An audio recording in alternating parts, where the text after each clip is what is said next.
happy birthday po Mama Mary, no, sa araw na ito mga kakuya.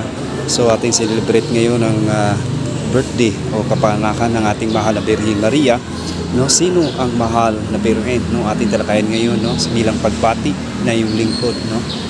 Ang mahal na Birhen Maria ay ang ina ng Jesus, no, at isang mahalagang figura sa pananampalatayang Katoliko. Siya ay itinuturing na ina ng Diyos. Ito ay tinatawag na Theotokos dahil sa kanyang pagsang-ayon na maging ina ni Jesus, ang anak ng Diyos. Sa mga tradisyon ng simbahan Katolika, siya ay kinikilala bilang modelo, isang modelo ng pananampalataya at kabanalan, no? At siya rin ay tinatawag na Birhen ng mga Birhen, no?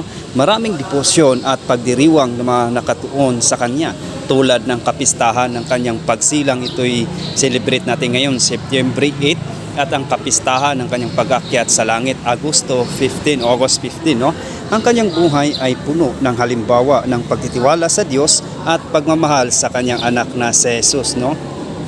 Kaninong anak ang mahal na Birhen, no? Maria ang anak ni San Joaquin at Santa Ana. Ayon sa tradisyon ng simbahan Katolika, ang kanilang kwento ay hindi nakatala sa Biblia, ngunit ito ay matatagpuan sa mga apocryphal na aklat at sa mga turo ng simbahan.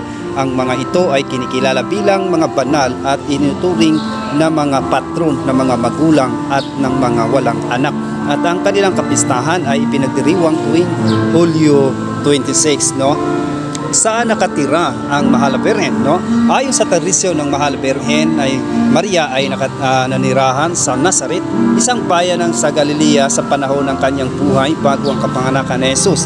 Ang Nazaret ay kilala bilang lugar kung saan siya ay nakikilala ni San Jose, at dito rin siya nagkaroon ng mga karanasan bilang ina ni Jesus, no? Matapos ang kapanganakan ni Jesus, ang pamilya ay tumira sa Bethlehem, ngunit sila ay bumalik sa Nazaret pagkatapos ng pagtakbo sa Ehipto upang iligtas sa Jesus mula kay Haring Herodes. Mababasa po natin mga kuya sa Matthew 2 verse 13 hanggang 15, no?